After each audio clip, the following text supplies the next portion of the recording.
Hey everyone, I'm Suneet Agrawal, part of Gamescraft. I work there as an engineering manager. It's been almost 10 years I'm writing code or managing people. So today here I am to discuss about the camera APIs, as well as OpenGL. We are going to discuss about both the things individually, and after that how can we combine them and we can leverage the power of it. Okay, so stay with me till the end. You are going to learn a lot of things related to camera today. So before that, I'll tell you the agenda, what all things we are going to discuss today. The first thing we are going to talk about is what are camera APIs, what all different versions do we have, and from which API version do they support on different Android. Okay. After that, we are going to talk about a process called rasterization. Okay. That is the process I'm going to talk about in detail. How the objects or the frames are drawn on the screen of mobile Android device. Okay.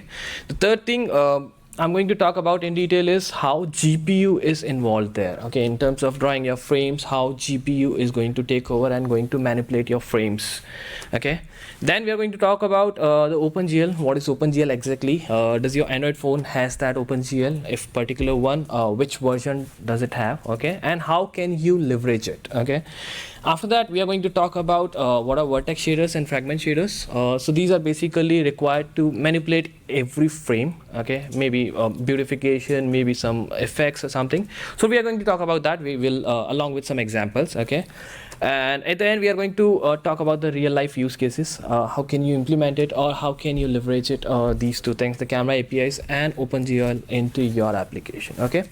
But before we start, let's talk about the camera needs. Okay, I'm pretty sure from last 2 days everybody is asking for your scanning the QR code, right? That is again a part of camera process. We capture an object and we try to process it. Okay. Apart from that, think about social media apps. Okay, where everybody want to click a selfie, they want to post it, or maybe in a normal application you ask for a profile picture, right? Nobody is looking for a very basic one where there is no filter, nothing. People usually look for maybe some banner at the bottom, or maybe some cool glasses, some hats. Okay, so yes, we agree with this thing that almost 70% of the applications uses the basic camera, where they just need a camera profile picture or something, and rest 30% are either social media or something that they want to manipulate the images, maybe a live streaming or something like that. Okay, where they kind of some beautification they want to provide to the end users. They want to provide some filters, they want to provide some objects, random objects, which can be visible on the screen on the camera feed. Okay. On top of that, there are a few features which are already there, like think about night mode, which can actually brighten your image, the camera preview. Okay, there is something called bokeh effect, which is nothing but when you have two different cameras in a particular device, the one with different focal length will be focusing on the background and will try to blur that background on the left image. If you see the image, the background is blurred, but the another camera or the another lens is focusing on the another front object, right? So if you see that particular image, this is called bokeh effect, where the background is blurred and the object which is in focus will give you a live effect. Okay, on the right side we have a very simple night mode image. Very simple. When you talk about this, it just gives the brightness to your preview and the image at the end. Okay, so social media, when we talk about so people in the social media apps, you have these kind of effects where night effect is there, bokeh effect is there, you have some stickers, you have some filters, and much more. Okay, now the question comes in, what Android provides us and what as a developer we need to do. Okay, so let's talk about what Android provides us. Okay, so Android provides us a simple application which is camera, which you can trigger using intent, and it'll actually capture the image for you or maybe a video for you. It actually manages the life cycle as well for you. Let's say if since we have only single hardware which can be shared between all the applications, the camera hardware, so it's going to manage the life cycle for you. It'll actually free that device and it'll give you to some other application if somebody else requested for it, right? So it actually manages the life cycle for us.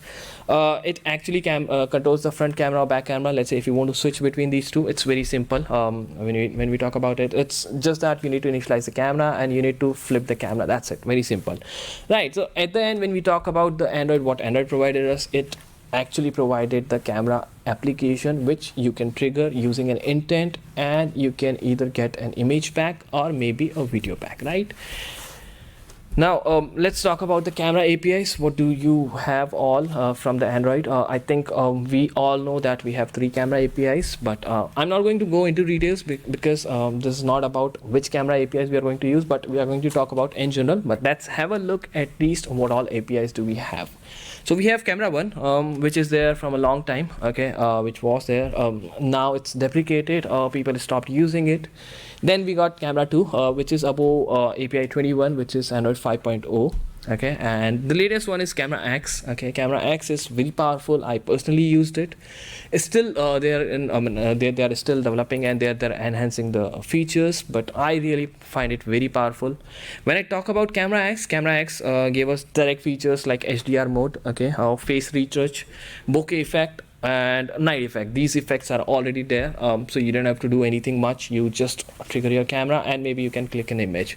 But we are going to talk about how can we combine this to an OpenGL and what all can we do. Okay, so majorly we are going to focus on Camera X only, if there is anything, but Camera 2 is also there, but both are from Android API 21, but Camera X is way more powerful.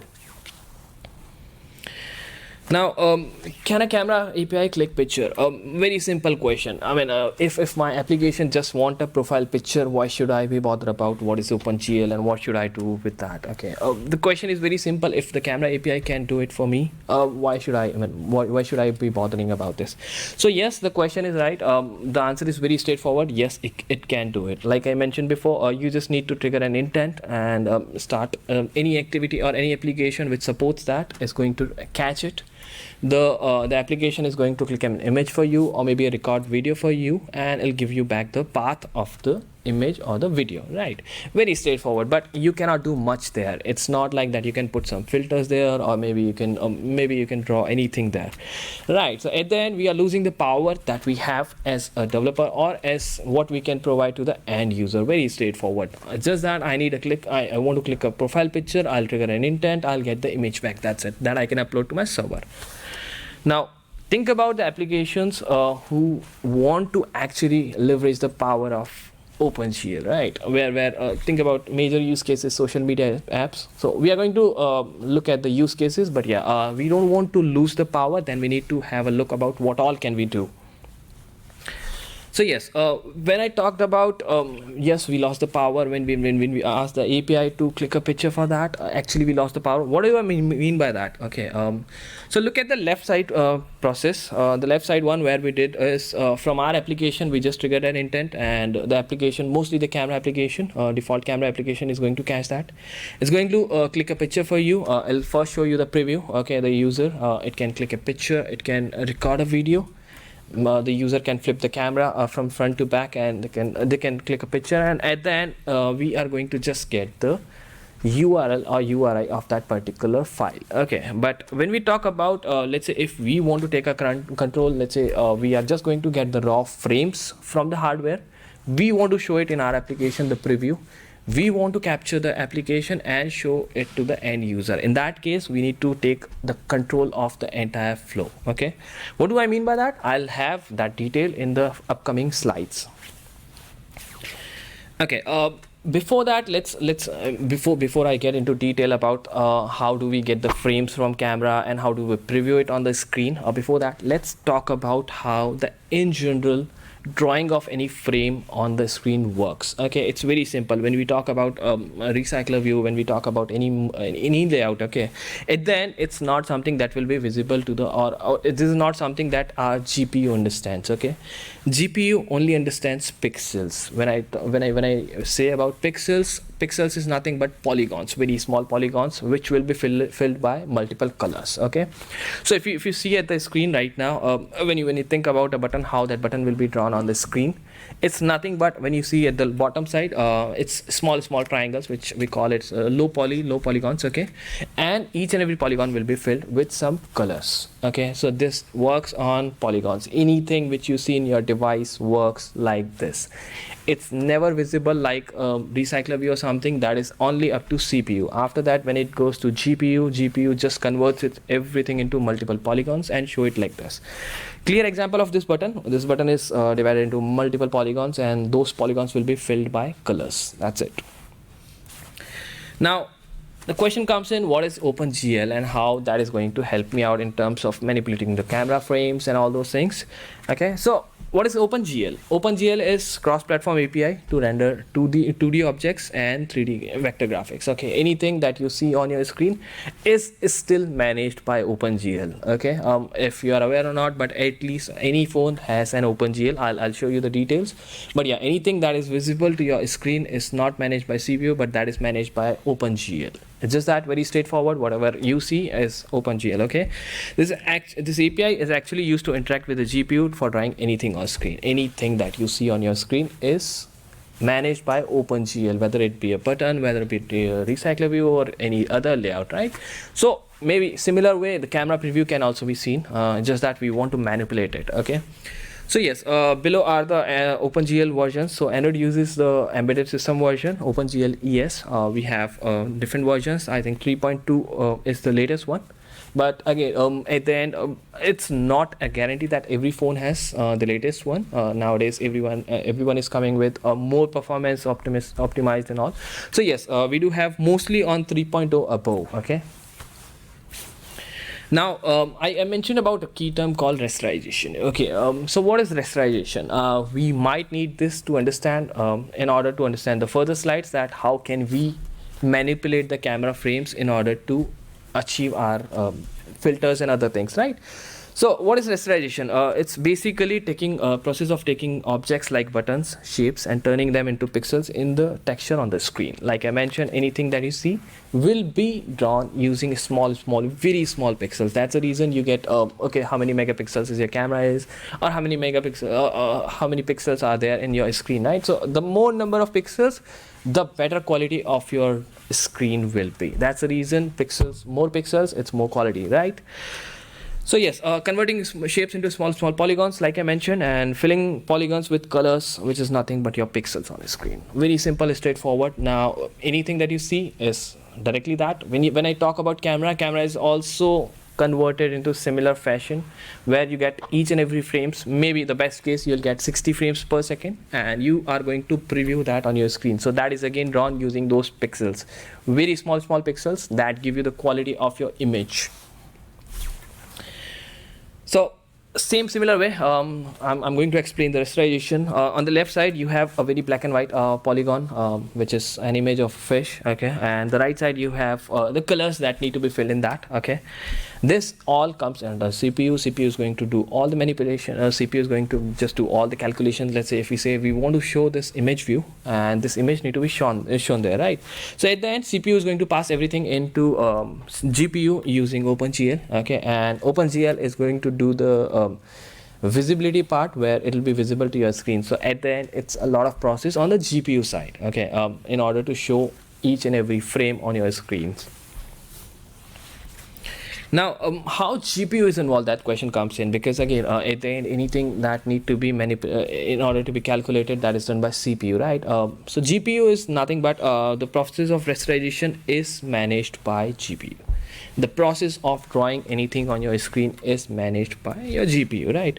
So GPU is is designed to use specific polygons and textures. Let's say if you want to change any color of a button, maybe a color of background or anything, that data need to be passed to GPU, and GPU is going to draw that on your screen, right?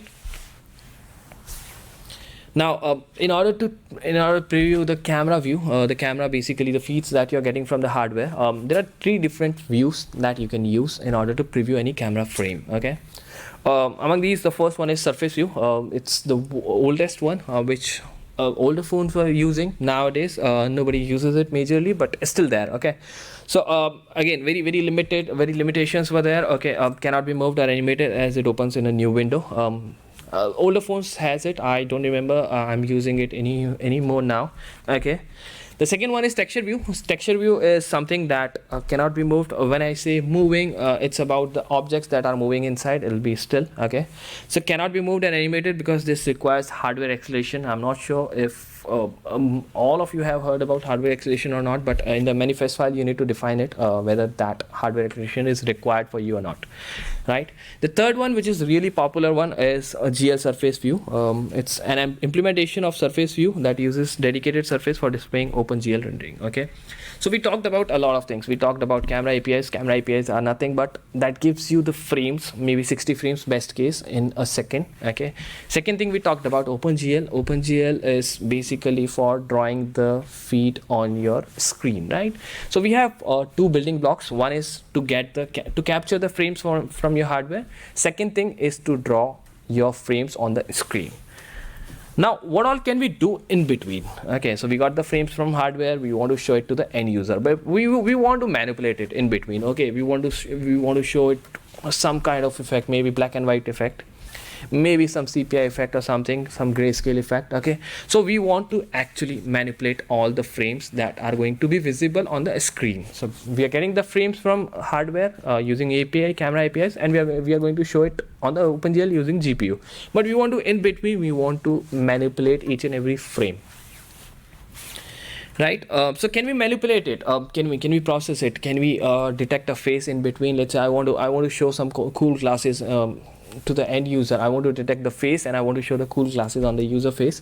Second thing, I want to change the background. Okay, I don't want to be visible in this area. I want to be in some other space or something like that. So I just want to detect the user who is in the front. Backside, I completely want to change it. So these kind of use cases usually comes in.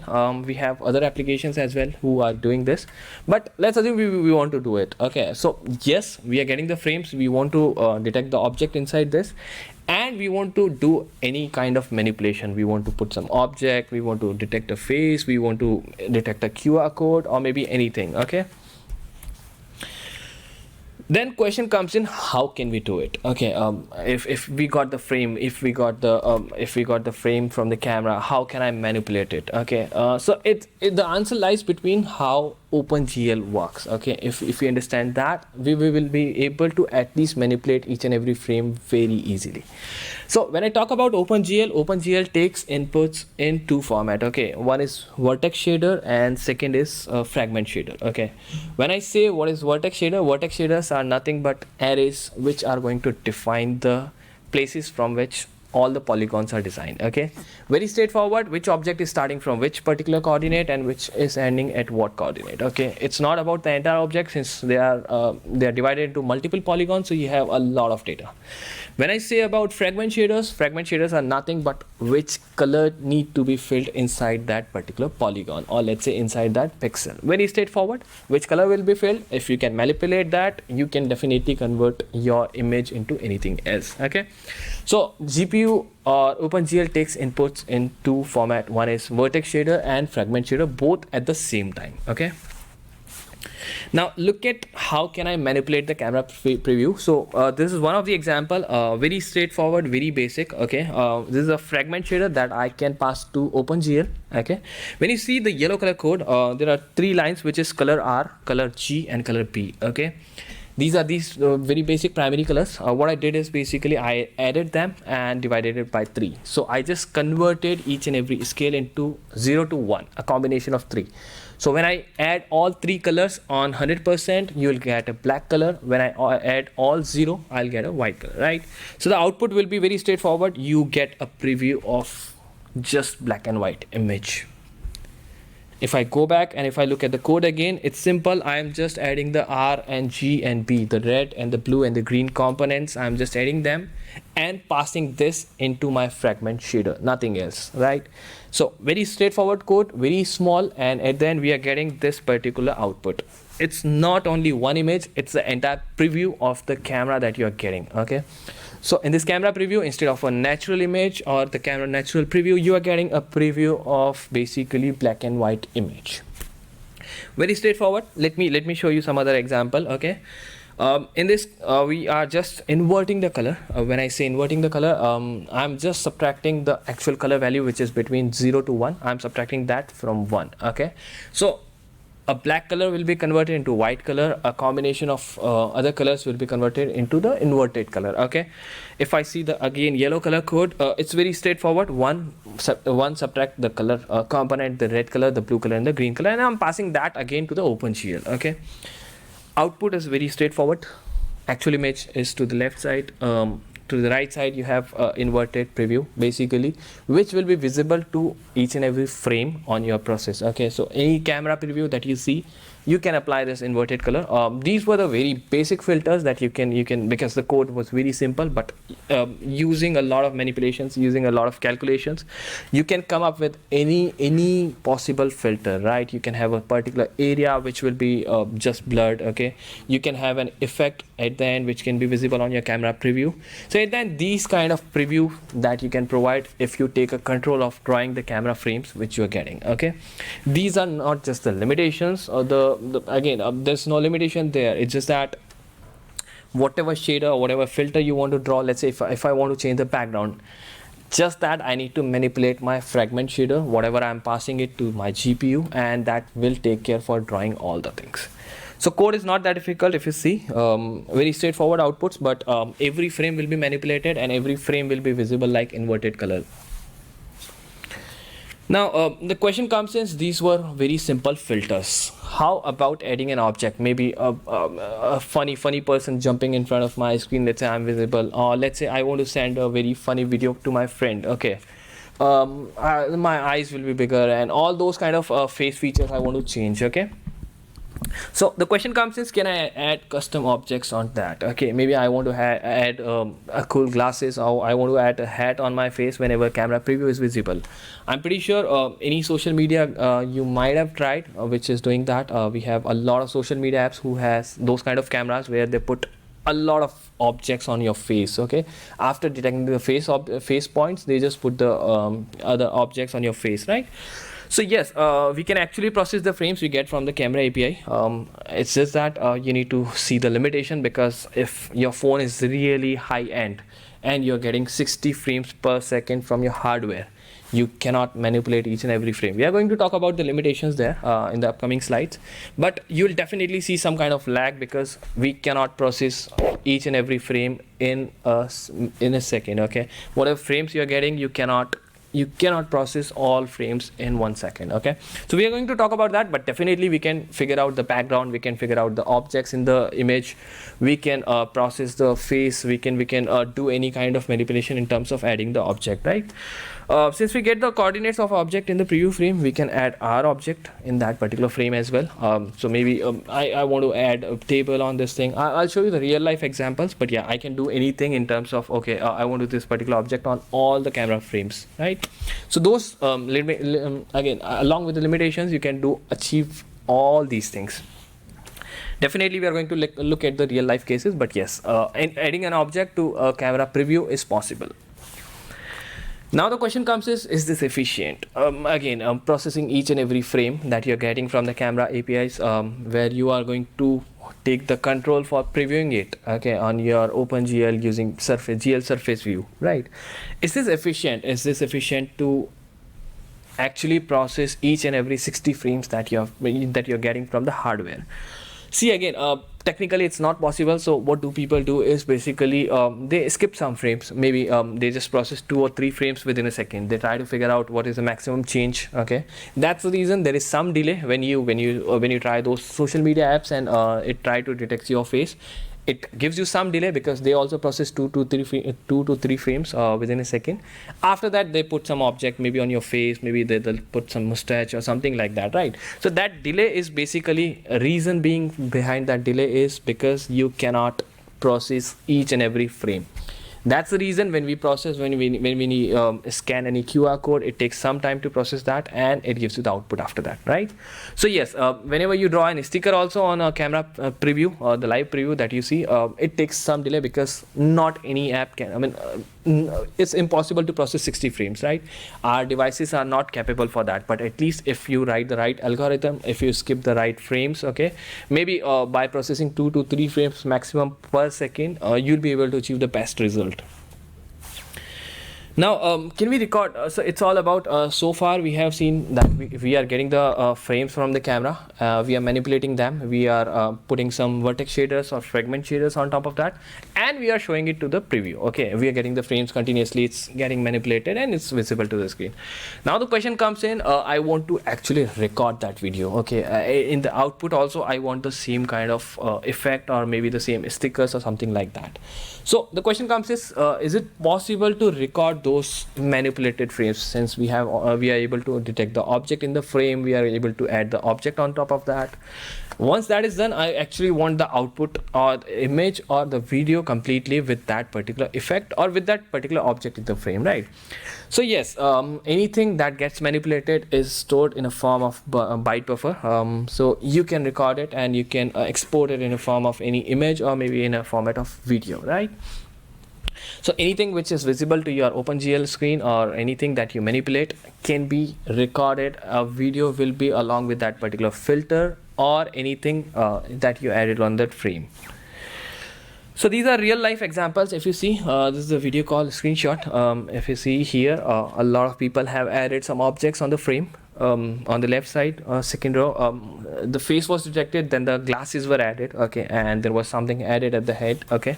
If you see on the second row, second column, okay, the background was completely detected and changed into something else, because at the end you need to detect the object where is the face. Except the face, you just need to change everything. So this is easily achievable using the fragment shader, right?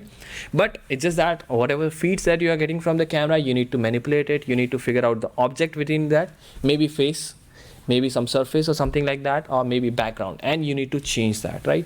So this is very straightforward use case where you want to add some beautification, you want to add some object into your camera feed, and you need to pass it to your server, right? Think about other use cases nowadays. E-commerce, very straightforward use case. I want to try even before buying anything, right? Whether how this object is gonna look in my world, right? Whether this gonna look good or not, I want to try it in my space. So this goes majorly into AR VR, but when we talk about this particular camera thing, it's about, at the end, it's about detecting the object, the corners. Then you need to place that object on your particular surface. So if you see on the left side, there's no table lamp on the background, but when we see in the preview, you will see it along with the table lamp. So yes, very good use case for e-commerce. In order to sell your things, you can detect the face, you can detect the object, maybe you can place it in your real world, and the user will be able to take a feel at least before buying that. Another use case, basically you're getting the frames from the camera, you're getting the text in another language, right? You're just trying to detect the objects inside that. You're just trying to detect the text which is there in all the frames, okay? Once you detect the text inside that, it's easy to convert, because we have, we have Google APIs and other APIs which can basically translate one language to another language, right? So just that, whatever feeds that you're getting, a lot of applications are doing that. If you think about Google Lens, they are doing it very easily. Similar way, so basically they're getting the camera preview, the camera frames, they are actually detecting the text inside that, and they are converting into some other language. So yes, same use case, you're getting the preview, and instead of passing it to another application, you're processing it, you're trying to extract the data out of it, and you're putting the text on the same object which is already there, right? So it's adding an object, or basically a view on top of that. Now think about the possibilities. Okay, possibilities are endless. When you get the complete control of all the camera frames, you can do anything that you want, whatever be your use case. It's just that you need to write it, put it in the right shape, right? So think about any use case that you're getting from the camera, you just need to manipulate right, okay, whatever is your use case. So all kind of image processing is possible. You can change the background, you can change the video feed, you can record it, you can save it, you can do anything. But again, the question comes in, so there is a great saying, with great powers come great responsibilities. So think about what is your use case, okay? Think about what are your end users, what devices do they have, okay? Not every phone is able to process 60 frames, okay? Not every camera is able to provide you a feed with 60 frames. Even some devices provide you like 45 frames per second, right? So first think about what are your audience, targeted audience. I mean, which phone do they carry maximum? Okay, is their phone capable enough to handle all these things? Because at the end, redrawing or finding objects within a frame, that to a continuously ongoing stream, it takes time to actually process that frame, right? So think about this first. What is your use case? Okay, is the audience, the device that your audience is carrying, is it capable enough to handle these things, right? So any manipulation, you need to think first whether my targeted audience is going to get the benefit out of it or not. Think about social media apps. They want to support all the filters, but not every phone is supported, right? That's the reason they limit some filters for the high-end devices and some filters only for the low-end devices, right? So that completely depends on device to device, but at the end you need to think about writing any manipulation, okay, on any device. You need to think about it whether that particular device will be able to handle it or not, because you're getting continuous frames of the camera feed. You need to show it on the preview. Before that, you want to manipulate it. So think about it whether hardware is really capable of that or not, right? So this is the last slide. This is the takeaway. Basically, what we can do almost anything if we decouple the camera APIs and the preview. Okay, in between you're getting the frames from the camera hardware, you're getting all the frames continuously, and you want to show it to the end user on the screen. Before that, you take a control, you actually manipulated those using fragment shaders and vertex shaders. You can actually in between figure out what are the objects inside that, maybe the background, maybe the face, maybe anything else. Okay, if you want to add an object on top of that, maybe if you want to add a table lamp on the table, maybe if you want to detect a text inside that, you can do it in between. Okay, but keep in mind again, there are some limitations. It completely depends on hardware. Is the end user hardware capable enough to handle this? Okay, you're getting maybe 60 frames, maybe 45 frames per second, so it will be too much calculation for the CPU in order to detect that and at the end pass the data to GPU, right? So OpenGL is something that helps in drawing anything on the device screen. Don't think about only camera, but anything that you see on your screen is drawn using OpenGL. Without OpenGL, nothing can be drawn. Okay, and you can write your own custom vertex shader and fragment shader, which is basically the format in which OpenGL or basically your GPU takes the input. Basically it will be drawing based on that particular data, so you can write your own custom vertex shaders. It's just that each and every pixel will be manipulated based on that. Okay, so you can write your own code which will be manipulating each and every frame before previewing it to the end user. Now once that particular manipulated frame is visible to the end user, you can record it in a format of video, or you can take a picture of it, and at the end you can post it to some social media. You can leverage it on your application, maybe profile picture or something. So yes, very straightforward. It's just that everything, if you take the control of previewing things and everything, if you take the control in your hand, you need to be very sure that there are some limitations that you need to take care for the hardware limitations side. But yes, the possibilities are endless. It's just that you have to take the control completely and you have to manage things on your own. So that's all from my side. Okay, if you have any questions, I'm available. I'm available here as well. Okay,